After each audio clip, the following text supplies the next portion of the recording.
ಹೌದು, ಹಾಗಾಗಿ ತಂದೆ ತಾಯಿಗಳ ಜೊತೆಯಲ್ಲಿ ಗುರು ಸಾಕ್ಷಾತ್ ಪರಬ್ರಹ್ಮ ಎನ್ನುವಂತ ವಾಕ್ಯ ಸೇರಿಕೊಂಡದ್ದು ನೋಡಿ.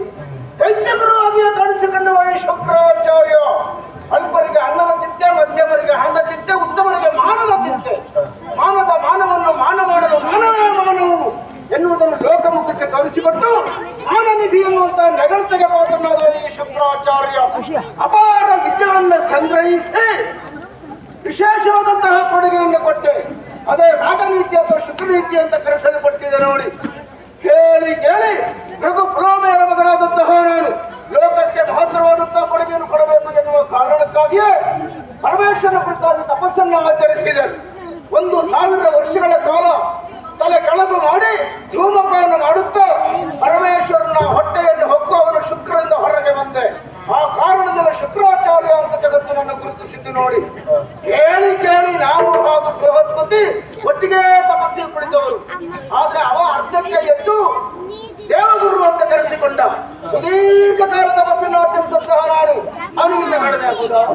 ಕಡಿಮೆ ಆಗಬಾರದು ಎಂಬ ಕಾರಣಕ್ಕಾಗಿ ಅಸಂಸ್ಕೃತರು ಅನಾಗರಿಕರು ಆದಂತಹ ರಕ್ಕಸನ್ನೇ ಶಿಷ್ಯರನ್ನಾಗಿ ಸ್ವೀಕರಿಸಿದವರಾಗಿದ್ದೇನೆ. ಹಾಗಾಗಿ ಗಂಡರನ್ನು ಉತ್ತಮರನ್ನಾಗಿಸುವಂತಹ ಮನೋವಾಂಛೆಯನ್ನು ಹೊಂದವನಾಗಿದ್ದೇನೆ. ರಕ್ಕಸರ ಏಳಿಗೆ ನನ್ನ ಅಭಿಲಕ್ಷ್ಯವಾಗುಂಟು. ಆದರೆ ಪ್ರಹ್ಲಾದರಾಯನ ಕಾಲದಲ್ಲಿ ಆಗಾಗ ನಮ್ಮ ರಕ್ಕಸರಿಗೆ ಸೋಲು ಉಂಟಾಗುತ್ತಾ ಇತ್ತು.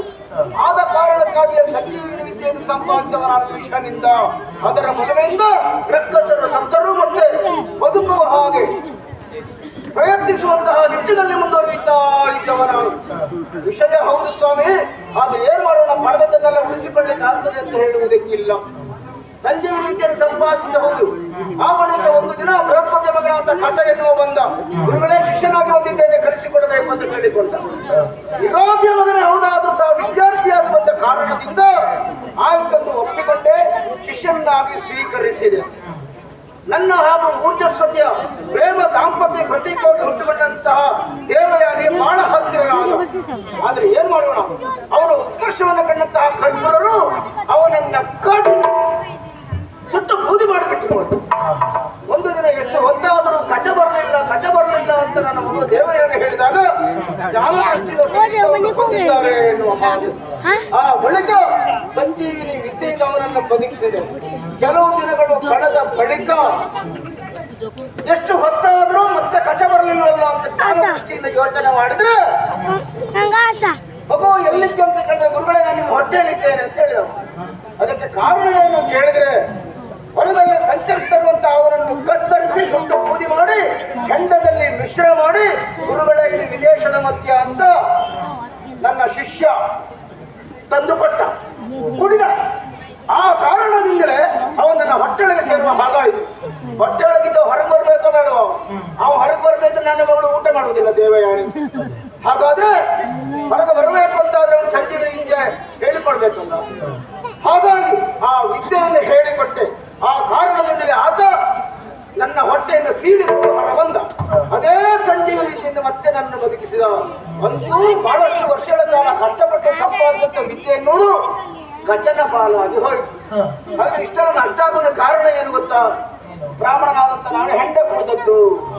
ಆಗ್ತರಂದ್ರೆ ಇನ್ನು ಮುಂದೆ ಹಾಗಾಗಬಾರದು ಎಂಬ ಕಾರಣಕ್ಕಾಗಿ ಇನ್ನು ಮುಂದೆ ಯಾವನೇ ಅಧ್ಯಾಪನ ವೃತ್ತಿಯಲ್ಲಿರುವಂತಹ ಬ್ರಾಹ್ಮಣ ಹೆಂಡೆ ಕುಡಿದರೆ ಅವ ನರಕದಲ್ಲಿ ಕ್ರಿಮಿಯಾಗಿ ಹೋಗಲಿ ನಾನು ಶಾಪ ಕೊಟ್ಟದ್ದು. ಆ ಭಯದಿಂದಲಾದ್ರೂ ಬ್ರಾಹ್ಮಣರಾದ್ರೂ ಹೆಂಡೆ ಕುಡಿದೇ ಇರ್ತಾರೋ ನೋಡ್ಬೇಕು.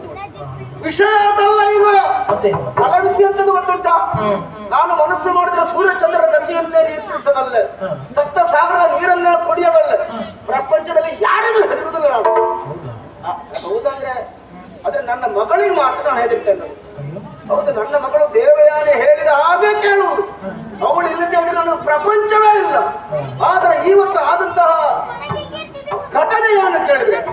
ಅಪ್ಪಯ್ಯ ವನವಿಹಾರಕ್ಕೆ ಜಲಚಳಿಗೆ ಹೋಗಿ ಬರ್ತೇನೆ ಅಂತ ಹೇಳಿ ಹೋದವಳು ಸೂರ್ಯ ಪಟಗಳನ್ನು ಸೇರ್ತಾ ಇದ್ದಾರೆ, ಇದುವರೆಗೆ ಬರಲಿಲ್ಲ. ಎಲ್ಲ ಹೋದಂತ ಗೊತ್ತಾಗುತ್ತಾ ಇಲ್ಲ. ಯಾಕೋ ಕಳವಳ ಹೆಚ್ಚಾಗುತ್ತಾ ಇದೆ ನನಗೆ. ಯಾಕಂದ್ರೆ ಕಾಡು ಮೃಗಗಳೆಲ್ಲ ಇರುವುದಲ್ವಲ್ಲ, ಆದ್ದರಿಂದ ಇನ್ನೂ ಕಾಯ್ತಾ ಇರುವುದಲ್ಲ, ಎಲ್ಲಿದ್ದಾಳೆ ಅಂತ ಹುಡುಕುತ್ತಾ ಸಾಕು.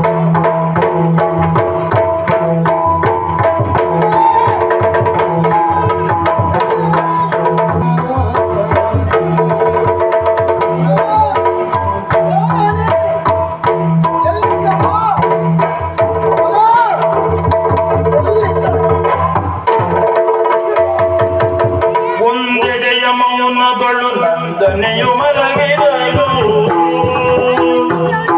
ಒಂದೆಡೆಯ ಮೌನಗಳು ನಂದನೆಯು ಮಲಗಿರಲು, ನಂದನೆಯು ಮಲಗಿರಲು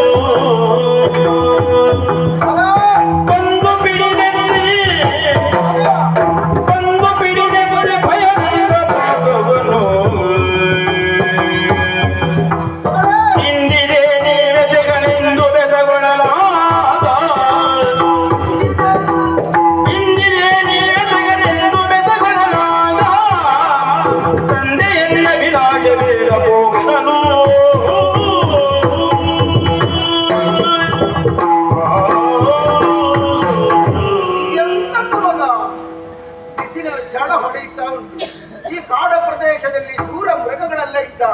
ಅಂತದನ್ನು ನೀನೊಬ್ಬಳೆ ಏಕಾಂಗಿಯಾಗಿ ಇಲ್ಲಿ ಬಿದ್ದುಕೊಂಡಿದ್ದಿ. ಮಗ ಮುಟ್ಟಬೇಡಿ, ನನಗೆ ಬೇಜಾದ ಹೆಚ್ಚಾಯ್ತು, ಸ್ವಲ್ಪ ಕಪ್ಪಾಗುವ ಅದಕ್ಕೆ ನಿಜವಾಗಿಯೂ ಹೇಳಿದ್ರೆ ಸ್ವಲ್ಪ ನಿನ್ನ ಮೈ ಹಸಿ ಹಸಿ ಉಂಟು, ಸ್ವಲ್ಪ ಒಣಗಿ ತಂದು ನೋಡುವ. ಇಲ್ಲ ಮಗ, ಅದು ನೋಡಿ ನಮ್ಮನೆಯಲ್ಲಿ ಇರುವ ಅಥವಾ ನಮ್ಮ ಆಶ್ರಮದಲ್ಲಿ ಇರುವಂತೆ ಬಿಳಿಯ ಆನೆ ಯಾರು ಅಂತ ಕೇಳಿದ್ರೆ ನೀನು ಒಬ್ಬರಲ್ಲ ಮಗ. ಓ ನನ್ನ ಮಡಿಯಾನೆ, ಓ ನನ್ನ ಮುದ್ದು, ಓ ನನ್ನ ಕಣ್ಣ ಪಾಪೆ, ಮಾನಸ ನೀನೇ. ಮಗಳನ್ನು ಮುಟ್ಟಬಾರದು ಅಂತ ಹೇಳಿದ್ರಿ, ಎಂತದ್ದು ಮಗ? ಮತ್ತೊಂದು ಕಾರಣ ಉಂಟು, ನಾನು ಇಲ್ಲಿ ಬಿಸಿಲಲ್ಲಿ ಕೂತ್ಕೊಳ್ಳೋದಕ್ಕೆ. ಎಂತದ್ದು ಮಗ? ಅದು ನೋಡಿ, ಬಟ್ಟೆ ತೊಳೆದು ಹಾಕಿದ್ರೆ ನೀರಿದ್ದ ಬಟ್ಟೆ ಒಣಗುತ್ತದ ಇಲ್ವಾ? ಹೌದೌದು, ಗಾಳಿ ಹೌದಲ್ಲ? ಹೌದು. ನನ್ನ ಮನೆಯಲ್ಲಿ ಬೆವರು ಬರ್ತಾ ಉಂಟಾ, ಅದಕ್ಕೆ ಬಿಸಿಲಿಗೆ ಕೂತದ್ದು. ಹಾಗಾದ್ರೆ ಬೆವರು ಒಣಗುತ್ತದ ನೋಡುವ. ಬೆವರು ಒಣಗ್ತದ? ಬೆವರು ಒಣಗಲಿ, ಆದ್ರೆ ನೀನು ನನಗೆ ಬಿಸಿಲು ಹಿತ ಅಷ್ಟೇ, ನನಗೆ ಬಿಸಿಲು ಹಿತ. ಅಲ್ಲ, ಇಷ್ಟು ದಿವಸ ಬೆಳಕು ಅಂತ ಹೇಳಿದ್ರೆ ಆಗ್ತಾ ಇರ್ಲಿಲ್ಲ ನನಗೆ. ಯಾಕಂದ್ರೆ ರಾಕ್ಷಸರು ಎದ್ದು ಇದ್ದದಲ್ಲ, ಇವತ್ತು ಅಪರೂಪಕ್ಕೆ ಬಿಸಿಲಿನ ಛಳ ತಾಗಿದ್ರೆ ಇದು ಹಿತ ಅಂತ ಹೇಳ್ತಿದ್ದಾಳೆ ಮಗ. ಮುಟ್ಟಬೇಡಿ, ನಿನ್ನ ಮನಸ್ಸು ಅವರಿಗೆ ಮನಸ್ಸಿದ್ದಲ್ಲ, ನಮಗೆ ನೋವು. ಅಲ್ಲ, ನನ್ನಿಂದ ಏನಾದ್ರೂ ತಪ್ಪೇಳು ಎನ್ನ ಪರಾಧ ಏನದರ ದಯದಿಂದ, ಬೇಳು ಎನ್ನ ಪರಾಧ ಏನದರ ದಯದಿಂದ, ಪಾಲಿಕೆಯ ಬೇಡಮ್ಮ ಒಪ್ಪಿಕೊಂಡುವೆನು.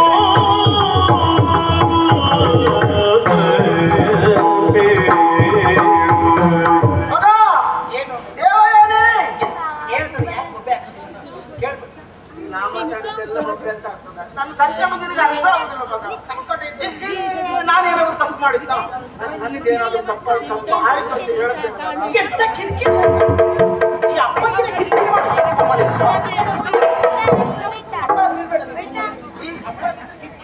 ಈ ಜಾಗ ಸರಿ ಇಲ್ಲ, ಹಲವಾರು ತೊಂದರೆ ಅಲ್ವಾಗ. ಇದು ಹಿತವು ಮಗ. ನಿಮಗೆ ಇಲ್ಲಿ ಬರ್ಲಿಕ್ಕೆ ಹೇಳಿದ್ದಾನಲ್ಲ, ನೀ ಹೇಳಲಿಲ್ಲ, ನಾನೇ ತಪ್ಪು ಮಾಡಿದ್ವಿ, ನಾನು ತಿದ್ದಿಕೊಳ್ಬೇಕು ಮೇಡಮ್ ಮಗ. ನನ್ನ ಮುಟ್ಟು ಅದು ನಿನ್ನ ಮುಟ್ಟಿದ್ರೆ ಸಮಾಧಾನ ಆಗುದಿಲ್ಲ ನನಗೆ. ನಾನೇನಾದ್ರು ತಪ್ಪು ಮಾಡಿ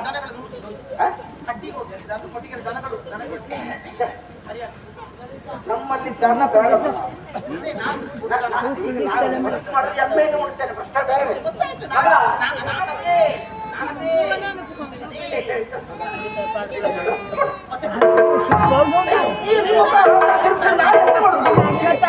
ತಪ್ಪು ಮಾಡಿದ್ರೆ ಹೇಳಿ ಬಿತ್ತಿ ಕೊಡ್ತೇನೆ. ನಾನು ತಪ್ಪು ಮಾಡಿದ್ದ, ನಾನೇನು ತಪ್ಪು ಮಾಡಿದ್ರೆ ಆ ಕಡೆಗೆ ನಾ ಇದೆ ತಪ್ಪಾಗಿದೆ, ನನಗೆ ತುಂಬಾ ಅನ್ಯಾಯ ಆಗಿದೆ. ನನಗೆ ಅನ್ಯಾಯ ಆಗಿದೆ. ಯಾರ ಮಗ? ನಿಮ್ಮಿಂದ ಅಲ್ಲ, ಅನ್ಯಾಯ ಆಗಿದೆ ನಿಮ್ಮಿಂದ, ನನ್ನಿಂದ ಅಲ್ಲ, ನಿಮ್ಮಿಂದ ಅನ್ಯಾಯ.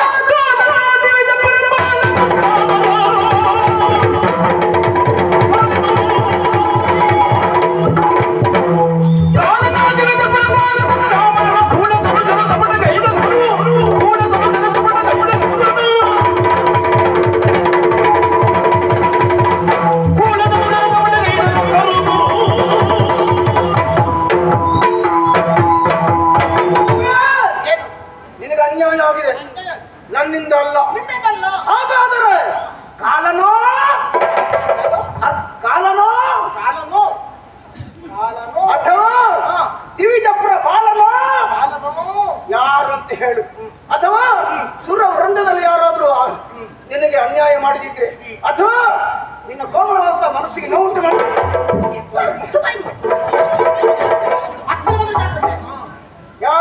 ನೋವುಂಟು ಮಾಡಿದ್ರೆ ಹೇಳು ಮಗ, ಹೇಳು. ಅವರಿಗೆ ತಕ್ಕ ಶಾಸ್ತಿಯನ್ನು ನಾನು ಕೊಡ್ತೇನೆ. ಹೇಳು ಮಗ, ಯಾರು ನಿನಗೆ ಇದಕ್ಕೇನ್ ತೊಂದ್ರೆ ಇಲ್ಲ. ಎಂತಾದ್ರೂ ಹೇಳಿದ್ರೆ ಸಾಕು. ಸಿಟ್ಟು ಬರ್ತದೆ. ಚೆಟ್ಟು ಬುಗುರು ತಿರುಗಿದ ಹಾಗೆ, ಚೆಟ್ಟು ಬುಗಿದ ಹಾಗೆ. ಬೇರೆ ಯಾರಿಗೂ ನೋವಾಗುತ್ತೆ, ಸ್ವಲ್ಪ ನಿನ್ನ ಮನಸ್ಸಿನ ನೋವಾಗುತ್ತೆ, ಸಹಿಸಿಕೊಳ್ಳಿಕ್ಕೆ ಆಗುದಿಲ್ಲ. ಯಾರು ಮತ್ತೆ ಊಸಿ ಈಗಲೇ ಮತ್ತೆ ಉಸಿರು ಬಿಡುದು. ವಯಸ್ಸಾಗಿದೆ. ಬೆಳಿಗ್ಗೆ ಆಗಿ ಮುಸದಿಲ್ಲ. ರಾಮಿ ಊರ್ತಾರೆ ನನಗೆ ಹದ ನಿದ್ದೆ ಇರುದು. ಇವ್ರದಲ್ಲಿ ಪ್ರಾರಂಭ ಆಗ್ತದೆ ಆಶ್ರಮ ಹೊರಗಡೆ. ಹೇಳಿದ್ರೆ ನಾಡುವಾಗ ನೀನು ಕಪಾಲಭಾತಿ. ಕಪಾಲ ಸರಿ ಇರಬೇಕು. ಕಪಾಲ ಸರಿ ಇರಬೇಕಂದ್ರೆ ಕಪಾಲ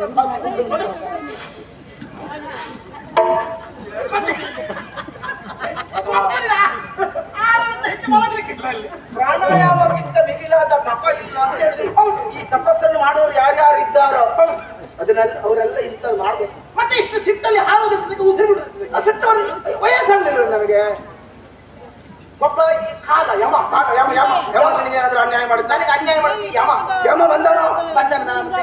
ನಾನು ಶುಕ್ರಾಚಾರ್ಯರ ಮಗಳು ಅಂತ ಗೊತ್ತಾದ್ರೆ ಯಮನ ಕೈಯ ಕಾಲ ದಂಡ ಅದು ಪರಿಣಾಮಗೊಂಡಿದ್ದ. ಅದು ದಂಡವೇ ಆಗುದಲ್ವ? ಈ ಬ್ರಹ್ಮದಂಡದ ಮತ್ತೆ ಯಮದಂಡ. ಹೌದು, ಯಮದಂಡ ದಂಡ ಪಿಂಡವೇ ಆಗುದು. ಬೇಡ. ಇನ್ನೊಬ್ಬ ದಿವಿಜರ ಕಾಲ ದೇವೇಂದ್ರ ಮೊನ್ನೆ ಯುದ್ಧದಲ್ಲಿ ಹೌದಾ ನಿಮ್ಮ ಪರಾಕ್ರಮ ಮೆರೆಸಿ ಅವ ಯಾರನ್ನೆಲ್ಲ ಕೊಂದಿದ್ದಾನೆ. ಮತ್ತೆ ನೀವು ಬದುಕಿಸಿ ಅವನಿಗೆ ಪ್ರತಿಯಾಗಿ ಶಿಕ್ಷೆ ಕೊಡ್ತಿಲ್ವಾ? ನೋಡಿ, ಎಲ್ಲ ಕಾಣ್ತಾ ಇದ್ದಾರೆ, ಅವರೆಲ್ಲ ನಮ್ಮವರೇ. ನಾನೇ ಹೌದಲ್ಲ? ಹೌದೌದು. ಹಾಗಾದ್ರೆ ಅವನು ಬರ್ಲಿಕ್ಕಿಲ್ಲ. ಇನ್ನು ಅವ ಕಾಲಾಂತಕ ಆ ಪರಶಿವ ಈಶ್ವರ ಬಂದಾನ. ಈಶ್ವರ ಬಂದಾನ. ಈಶ್ವರನಿಗೆ ಅಷ್ಟು ಧೈರ್ಯ ನಮ್ಮ ಮುಂದೆ ಬರ್ಲಿ. ಯಾವ ಈಶ್ವರ? ಎಲ್ಲಿ ಈಶ್ವರ? ಅಲ್ಲೇ ಈಶ್ವರ. ಅಲ್ಲೇ ಇರ್ಬೇಕು. ಅಲ್ಲೇ ಈಶ್ವರ. ಶಶಿಕಾಂತ್ ಅಲ್ಲೇ ಇರ್ಬೇಕು. ನಾವು ಇದ್ದಲ್ಲೇ ಇರ್ಬೇಕು. ಹೆಸರಲ್ಲಿ ಅವನು ಹೇಳಿದಕ್ಕೆ ಈಶ್ವರನೇ ಇದ್ದಾನೆ. ಹೌದೌದು, ಈಶ್ವರ ಬರ್ತಾನ. ಬರ್ಲಿಕ್ಕೆ ನಾನಿರುವಾಗ ಬರ್ಲಿಕ್ಕಿಲ್ಲ. ನೀವು ತಪಸ್ಸು ಮಾಡುವಾಗ ನಿಮ್ಮನ್ನು ಶೂಲದಲ್ಲಿ ಇರಿಲಿಕ್ಕೆ ಬಂದ. ನೀವು ಆ ಶೂಲವನ್ನು ಹಿಡಿದು ನುಗ್ಗುತ್ತಾ ಅವನ ಹೊಟ್ಟೆಗೆ ಅಷ್ಟು ಪರಾಕ್ರಮದ ಮತ್ತೆ ನೋವಾದ್ರೆ ಹೊಟ್ಟೆಯೊಳಗೆ ಬಂದ್ರು ಬಂದಾತ. ಯಾರಿಂದ ಕಷ್ಟ ಬಂದ್ರು ನೀವು ಪರಿಹರಿಸ್ತೀರಾ? ಪರಿಹರಿಸ್ತಾರೆ. ಹೇಳು ಮಗ, ಅದೇ ಕಷ್ಟ ನಮಗೆ ಮೇಲಿನದೆಲ್ಲ ಕಾಣುತ್ತದೆ. ನಮ್ಮ ಕಾಲ ಬುಡದಲ್ಲಿ ಇಂತ ಒಂದು ನಮಗೆ ಗೊತ್ತಾಗುದಿಲ್ಲ. ದೀಪದ ಬುಡದಲ್ಲಿ ಕತ್ತಲಿ ಉರುಳು ಮಗ. ಅದೇ ಪ್ರಾರಬ್ಧ ಅಂತ ಹೇಳುದು. ದೀಪದ ಬುಡ ಕತ್ತಲಿ. ನಿಮಗೆ ಉಳಿದವರೆಲ್ಲ ನಮಗೆ ಕಷ್ಟ ಕೊಡ್ತಾರದು ಗೊತ್ತಾಗುತ್ತದೆ. ನಮ್ಮ ಸುತ್ತಮುತ್ತ ಇದ್ದರೂ ನಮಗೆ ಉಪದ್ರ ಕೊಡೋದು ಗೊತ್ತಾಗುದಿಲ್ಲ. ಅಪ್ಪಯ್ಯ ಸುತ್ತಮುತ್ತ ಹೌದಪ್ಪಯ್ಯ. ನಾವು ಒಳ್ಳೇದಾದ್ರೆ ಅಥವಾ ನಾಲಿಗೆ ಒಳ್ಳೇದಾದ್ರೆ ನಾಡೆಲ್ಲ ಒಳ್ಳೇದಾಗುತ್ತದೆ ಮಗ. ಹೌದಪ್ಪಯ್ಯ, ಅದು ಹೌದು. ನಾಲಿಗೆ ಒಳ್ಳೆ ಮನಸ್ಸು ಸಿಹಿ ಉಂಟು ಅಂತ ಹೇಳಿಕೊಂಡು ಕಹಿ ಬೇಡ ಎಲೆದಿದ್ರೆ ಕಹಿಯಾಗಿ ಇರ್ತದ. ಇದು ಕೈ ನಾಲಿಗೆ ಕೈ ಹಾಕುದು. ಸರ್ವಭೂತ ದಯಾಪರನಾಗಿರಬೇಕಂತ ತಿಳಿದುಕೊಂಡು ಕೆಂಪಿರುವೆಗೆಯನ್ನು ಗೂಡಿಗೆ ಹೋಗಿ ನೀವು ಕಡ್ಡ ಬಿಡಿ. ಇರ್ತದ ಕೆಂಪಿರುವೆ? ಯಾವ ಕಾಲಕ್ಕಾಗುವಂಟ ಹಾಗಾದ್ರೆ ಸರ್ವಭೂತ ದಯಾಪರ. ಹೌದಾ? ಸಂದರ್ಭ ಅಲ್ಲಿ ಹರ್ಕೊಂಡು ಹೋಗ್ತದೆ ಕತ್ತಡಿ. ಅಂಗಡಿ ಹೌದು. ಅದು ಹೋಗಿ ಮುಚ್ಚಿಕೊಳ್ತೀರ ಅದಕ್ಕೆ? ನಿಮಗೆ ಕಟ್ಲಿಕ್ಕಿಲ್ಲ. ಯಾರು ಕೊಡಬಹುದಾ? ಕೊಡ್ಲಿಕ್ಕಿಲ್ಲ. ಹಾಗೆ ಯಾವುದು ಹೇಗಿರಬೇಕು ಹಾಗಿರಬೇಕು. ಉಳಿದವರು ಒಳ್ಳೆಯವರಾಗಿರ್ಬೇಕು. ನಾವು ಒಳ್ಳೇದಾದ್ರು ಊರು ಒಳ್ಳೇದು ಹೌದು. ಹಾಗಾದ್ರೆ ಕೆಟ್ಟವರಲ್ಲಿ ಅತಿ ಕೆಟ್ಟವರಲ್ಲಿ ನಾವು ಒಳ್ಳೆಯವರಾಗ್ಬೋದಾ? ದುಷ್ಟರನ್ನು ದೂರ ಬಿಡಬೇಕು. ಆ ಮಾತೊಟ್ಟು ದುಷ್ಟರ ದೂರ ಇಡಬೇಕು. ಆ ದುಷ್ಟರು ನಮ್ಮ ಸುತ್ತಮುತ್ತ ಇದ್ದಾರಲ್ಲ ಅಪ್ಪಯ್ಯ. ಸುತ್ತಮುತ್ತ ನಿಮಗೆ ಗೊತ್ತಾಗಲಿಲ್ಲ? ಇಲ್ಲ ಮಗ, ಎಂತ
ಬಿಡು ಮಗ, ನನಗದೆಲ್ಲ ಹೊಸ್ತಲ್ಲ ಹೇಳು. ನನಗೋಸ್ಕರವಾಗಿ ಪ್ರೀತಿಯಿಂದ ಓಡಿಕೊಂಡು ಬಂದಂತ ನಿಮ್ಮಲ್ಲಿ ಕೋಪ ಮಾಡಿ ನಾನು ಮುಖ ತೆಗೆಸಿ ನಿಮಗೆ ನೋವುಂಟು ಮಾಡಿದೆ, ಕ್ಷಮಿಸಪ್ಪ.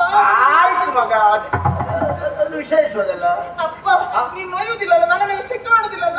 ಇಲ್ಲಪ್ಪ, ನಾನು ಯಾವ ಸಿಟ್ಟು ಮಾಡ್ಕೊಳ್ಳೋದು ಉಂಟು? ನನ್ನ ಮೇಲೆ ನಿಮಗೆ ಪ್ರೀತಿ ಉಂಟಲ್ಲ? ಎಲ್ಲಿ ಸಿಟ್ಟು ಮಾಡ್ಕೊಳ್ಬೇಕು, ಎಲ್ಲಿ ನಡೀತದ ಅಲ್ಲಿ ಮಾತ್ರ ಸಿಟ್ಟು ಮಾಡ್ಕೊಳ್ಳೋದಲ್ವ ಮಗ? ಅಲ್ವ ಮಗ? ಆಗಪ್ಪ ನೀನು ಆಗದ್ರೆ ಅಂತ ನೀನು ನನ್ನ ಮಾತು ಕೇಳುದಿಲ್ಲ ಅಂತ ಹೇಳಿ. ವಿನೋದಕ್ಕೆ ಅಂತ ಹೇಳಿ. ಮತ್ತೆ ನೀನು ಯಾವಾಗಲೂ ಮಾತಾಡ್ಲಿಕ್ಕಿಲ್ಲಪ್ಪ. ಅಪ್ಪ ಇಲ್ಲಿ ಬಾ, ಇಲ್ಲಿ ಬಾ, ಇಲ್ಲಿ ಬಾ. ಕೂತ್ಕೋ ಅಪ್ಪ, ಕೂತ್ಕೋ. ಎಷ್ಟು ದೂರದಿಂದ ಮಾಡಿಕೊಂಡು ಬಂದೆ ಅಪ್ಪಯ್ಯ. ಹೌದು ಮಗ. ಈ ಮಗಳು ಕಣ್ಣಿಗೆ ಕಾಣದೇ ಇದ್ದರೆ ನಿನಗಾಗುವಷ್ಟು ಆತಂಕ ಎಷ್ಟು ನನಗೆ ಅರ್ಥ ಆಗುತ್ತೆ. ನನ್ನ ಕರುಳು ಚುರ್ರು ಅನ್ನುತ್ತದೆ ಮಗ. ಮಕ್ಕಳಾದ ನಮಗೆ ಗೊತ್ತಾಗುದಿಲ್ಲ. ನಾನು ಅಲ್ಲಿಗೆ ಹೋಗ್ತೇನೆ, ಇಲ್ಲಿಗೆ ಹೋಗ್ತೇನೆ ಅಂತ ಹಠ ಮಾಡುತ್ತೇನೆ. ಒಂದು ಅಪ್ಪ ಅಮ್ಮ ಸಂಕಟ ಅವರಿಗೆ ಗೊತ್ತಾಗ್ತದೆ ಮಗ. ಅಯ್ಯೋ, ಎಲ್ಲಿಯಾದ್ರೂ ನನ್ನ ಮಗಳು ದಾರಿ ತಪ್ಪಿದಳು, ಎಲ್ಲಿಯಾದ್ರೂ ನನ್ನ ಮಗಳಿಗೆ ಏನಾದ್ರೂ ಮುಳ್ಳು ಚುಚ್ಚಿತು, ಅಪ್ಪನ ದೊಡ್ಡ ಭಯವೇ ಅದು. ಮಗಳು ದಾರಿ ತಪ್ಪಿದಾಳು ಅಂತ. ಯಾವ ದಾರಿ? ಬದುಕಿನ ದಾರಿ, ನಡೆಯುವುದು ಬದುಕಿನ ಬಟ್ಟೆ. ಆ ಕಾರಣಕ್ಕಾಗಿ ಓಡಿಕೊಂಡು ಬಂದೆ. ನನ್ನ ಮೇಲೆ ಪ್ರೀತಿ ಪ್ರೀತಿ ಪ್ರೀತಿ ಅಂತ ಬಾಯಲ್ಲಿ ಹೇಳುದ, ಅದು ಆಚರಣೆ ಅಷ್ಟು ಪ್ರೀತಿ ಇದ್ರೆ ಮಗಳು ನಿಂತುಕೊಂಡಿರುವಾಗ ಅಪ್ಪ ಕೂತ್ಕೊಳ್ಳುದ.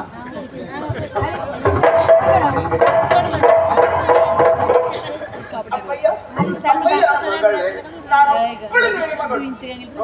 ಈ ಹಿಂದಿನ ಸಂಸಾರ ಬಿಡಿ, ಈಗ ನಾನು ಒಬ್ಬಳೆ, ಭವಿಷ್ಯದಲ್ಲಿ ನೀವು ವರ್ತಮಾನ ನಾನು ಒಬ್ಬಳೆ ಮಗಳು. ಹೌದು, ಅರಜಾಕ ಹೋಗಿದ್ದಾರೆ. ಅಪ್ಪಯ್ಯ, ನಾನು ಕೂಡಿದ್ರೆ ನೀವು ನಿಲ್ತೀರಿ, ನಾನು ನಿಂತರೆ ನೀವು ಕುಣಿಯಿರಿ, ನಾನು ಕುಣಿದರೆ ನೀವು ಹಾರಾಟ ಮಾಡುತ್ತೀರಿ. ಅಷ್ಟು ಪ್ರೀತಿ ಇದ್ದಂತ ಮಗಳು ನಾನು ಮಾತ್ರ. ಹೌದು ಮಗ, ನಾನೇ ನಿಮ್ಮ ಪ್ರಪಂಚ. ಹೌದು, ನೀನೇ ಪ್ರಪಂಚ. ಇಲ್ಲಿ ಬಾ. ಕೂತ್ಕೋ ಅಪ್ಪ. ನಿಮ್ಮಲ್ಲೇ ಹೇಳಿ ನಾನು ಜಲಕ್ರೀಡೆಗೆ ಬಂದದ್ದು ಹೌದಾ? ಹೌದು. ಜಲಕ್ರೀಡೆಯನ್ನು ನಾನು ಹಾಗೂ ಶರ್ಮಿಷ್ಠಿ ಒಟ್ಟಾಗಿ ಆಡಿದ್ದ ಹೌದಾ? ಮೇಲೆ ಬಂದು ನೋಡ್ತೇನೆ ಅಪ್ಪಯ್ಯ, ನನ್ನ ಸೀರೆಯಲ್ಲಿ ಕಾಣಿಸ್ತಿಲ್ಲ. ಹೌದಾ? ಹುಡುಕಾಗಿತ್ತು. ಹುಡುಕಿ ನೋಡಿದ್ರೆ ಸಿಗಲಿಲ್ಲ. ಇವಳೆಲ್ಲ ಹೆಚ್ಚು ಕಡಿಮೆ ಮಾಡಿದ್ದು ಅಂತ? ಇಲ್ಲ ಅಪ್ಪಯ್ಯ, ಹೆಚ್ಚು ಕಡಿಮೆ ಆಯ್ತಾ? ಜಾಗೃತಿ ಎಷ್ಟು ಅಂತ ನನಗೆ ಗೊತ್ತಿಲ್ಲ. ನಿಮ್ಮ ಭಯಂ ನಾಸ್ತಿ. ಮತ್ತೊಬ್ಬರಿಗೆ ನಾಚಿ ಸಂಖ್ಯೆ ಅದು ನಮ್ಮದನ್ನು ಎಷ್ಟು ಜಾಗೃತಿ ಬಂದಿದೆ. ನಮಗೆ ಎಷ್ಟು ಜಾಗ ಬೇಕು? ಅದು ಇನ್ನೊಬ್ರು ಇನ್ನೊಂದು ಅದು ಸರಿಸಿ ಸರಿಸಿ. ಆಡು ಸಣ್ಣದಾದ್ರು ಆಡಿದವ್ರು ಇರ್ಬೇಕಂತೆ. ನಾವು ಸಣ್ಣದಾದ್ರು ಜಾಗ ದೊಡ್ಡದಿರ್ಬೇಕು. ಜಾಗೃತಿ ನಿಮ್ಮಲ್ಲ. ಮೂರು ಆಚೆ ಜಾಗದ ಹಾಗೆ. ಆ ಮಟ್ಟಿಗೆ ಏನೂ ಬೇಸರ ಇಲ್ಲ. ಅಷ್ಟು ಜಾಗೃತಿ ನಾನು ಮಾಡಿದ್ದೆ. ಜಾಗೃತಿ ಮಾಡ್ಕೊಂಡು ಅದ್ರ ಸೀರೆ ಬಗ್ಗೆ ನಿಮಗೆ ಗೊತ್ತಿಲ್ಲ, ನಾನು ಸೀರೆ ಬಗ್ಗೆ ಜಾಗೃತಿ ಮಾಡ್ತೇನೆ. ಅಯ್ಯೋ, ಒಂದು ದಿವಸ 15-20 ಬೇಕಾಗಿಲ್ಲ. ಏನು ಕುಡಿದವರಿಗೆ ಅಧಿಕಾರ? ಅಪ್ಪಯ್ಯ, ಇದು ನಾನು ಕಳೆದಿಲ್ಲ. ನಾನು ಹೇಳಿದ್ದ ಹೇಳ ಹೇಳ. ನನ್ನ ಸೀರೆ ಅವಳು ಉಂಟಾಳಪ್ಪಯ್ಯ. ಯಾರು? ಶರ್ಮಿಷ್ಠೆ. ಶರ್ಮಿಷ್ಠೆ? ಪುಟ್ಟಳ? ಹೌದು. ಅವಳಿಗೆ ಸೀರೆ ಇರ್ಲಿಲ್ವಾ? ಸೀರೆ ಅವಳ ಸೀರೆ ಅಲ್ಲಿ ಇದ್ದಿತ್ತು. ಅವಳು ಇವಾಗ ನಿನ್ ಸೀರೆ ಉಂಟಲ್ಲ ಅವಳು. ಎಲ್ಲಿ ಕೇಳಿದ? ಮಗ ಕೂಡ್ಬೇಡ. ಎಲ್ಲಿ ಕೇಳಿದ? ನನಗೆ ಉತ್ಸಾಹದಲ್ಲಿ ಕೆಲವರು ಮತ್ತೊಬ್ರು. ನನ್ನ ಸೀರೆ ಅವಳು ಉಂಟದೆ. ಬ್ರಾಹ್ಮಣರ ಸೀರೆ ಮತ್ತೊಬ್ಳು ಉಂಟು ತಪ್ಪು. ತಪ್ಪ? ಹೆಣ್ಣು ಮಕ್ಕಳು ಆಚೆ ಈಚೆ ಮನೆ ಸೀರೆ ಎಂತದು? ಅವಳು ಸರಿ ಇಲ್ಲ ಅವಳು. ನನ್ನ ಸೀರೆ ಅವಳು ಉಂಟಲ್ಲ. ಸರಿ ಮಾಡ್ತಾರೆ.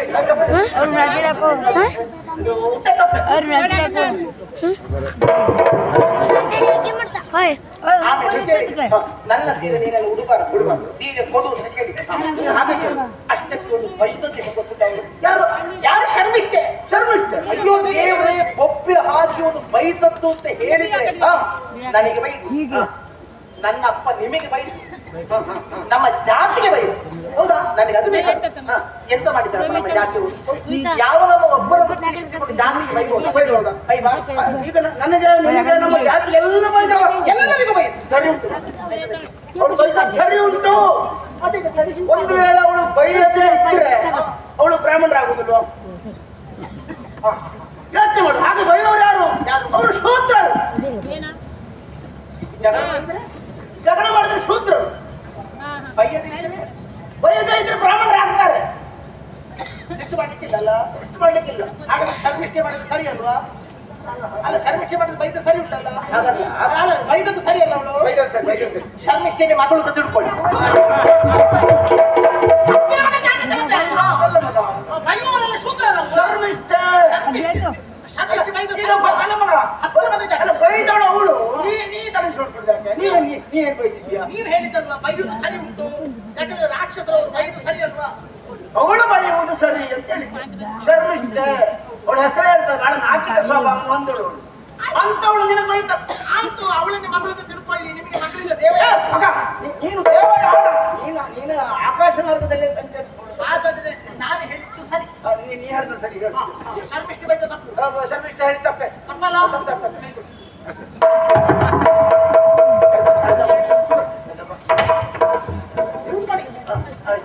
ಅಪ್ಪಯ್ಯ, ಆ ಬಳಿಕ ನನ್ನ ಸೀರೆಯನ್ನು ನಾನು ಕೊಡು ಅಂತ ಕೇಳಿದ್ರೆ ಸಖಿಯರನ್ನೆಲ್ಲ ನಮ್ಮ ಜೊತೆ ಸೇರಿಸಿ ನನಗೆ ಹೊಡೆದು ಬಡಿದು ನಾನು ಸಾಯಬೇಕು ಅಂತ ಬಾವಿಗೆ ದೂಡಿದ್ದ ಅಪ್ಪಯ್ಯ.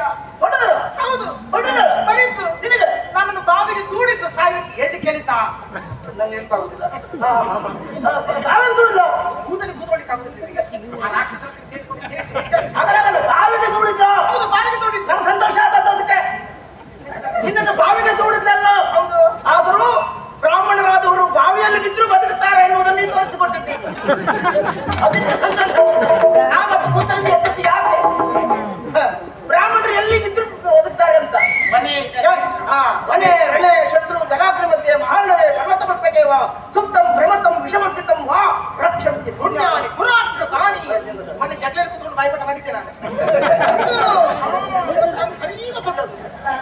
ಮರದ ಮಧ್ಯದಲ್ಲಿ, ಗಿರಿಯ ಮಧ್ಯದಲ್ಲಿ, ಬೆಂಕಿಯ ಮಧ್ಯದಲ್ಲಿ, ಪರ್ವತದ ಮಧ್ಯದಲ್ಲಿ, ಸಮುದ್ರದ ಮಧ್ಯದಲ್ಲಿ ಅಂತಹ ಕಷ್ಟಗಳು ಕುಡಿತ ಡಮಾಲಿನಲ್ಲಿ ಸರಿ. ಅದು ನಿಮಗೆ ನಿಮಗೆ ಮೊನ್ನೆ ನಿಮ್ಮೆಲ್ಲಿ ಕಟ್ಟಿದ್ರು ಗುಡಿ ಬದಿಗೆ ಕೊಟ್ಟು ಸ್ಪರ್ಧ ಹಾಗಿದ್ದರೂ ಪೂರ್ವ ಜನ್ಮದ ಸುಕೃತದಿಂದ ಬದುಕುತ್ತಾನೆ ಅಂತ.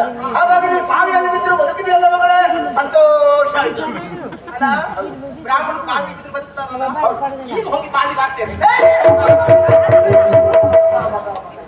ಮಗ ಮಗ ಅತ್ತನಿಗ ಬಾವಿಗೆ ಮಗ ಶರ್ಮಿಷ್ಠೆ ದೂಡಿದ ತಪ್ಪು.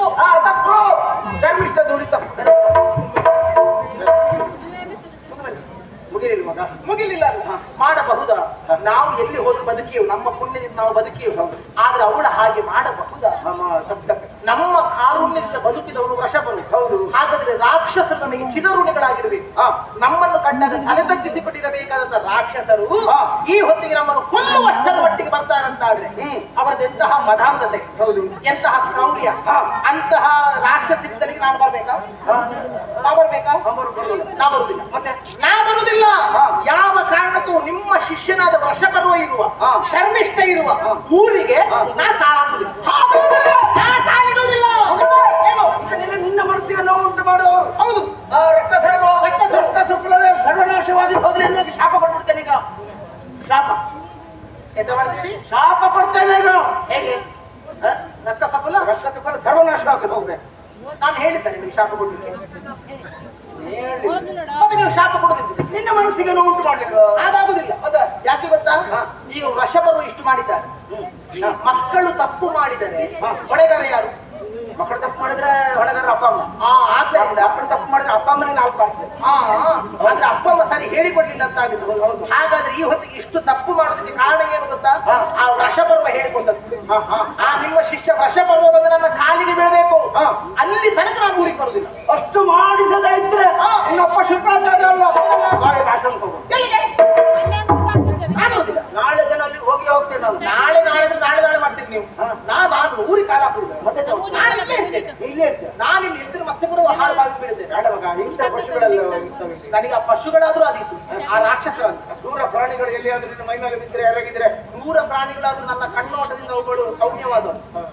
ನಾನು ಅಷ್ಟು ಕಲ್ತಿದ್ದೆ ನಿಮ್ಮ ಹಾಗೆ. ಆಯ್ತು. ಈಗ ನೀನು ಬರ್ಬೇಕಿದ್ರೆ ಅವರು ನನ್ನ ಕರ್ಕೊಂಡು ಬರ್ಬೇಕಲ್ವ? ವರ್ಷ ಬರುವಾಗ ನನ್ನ ಕಾಲಿಗೆ ಬೀಳುದು. ಮಗ, ನೀನು ಬಿತ್ತಲೆ ಕೊಟ್ಕೊಳ್ಬೇಡ. ನೆರಳಲ್ಲ. ನೀವು ಬರುತ್ತಿದ್ದು ತಡ ಮಾಡ್ತೀರಿ ಅಂತ ಆದ್ರೆ ಒಂದಿಷ್ಟು ಮುಳ್ಳು ತಂದು ಹಾಕಿ ಆ ಮುಳ್ಳಿನ ಮೇಲೆ ನಿಂತುಕೊಳ್ತೇನೆ. ನಾನು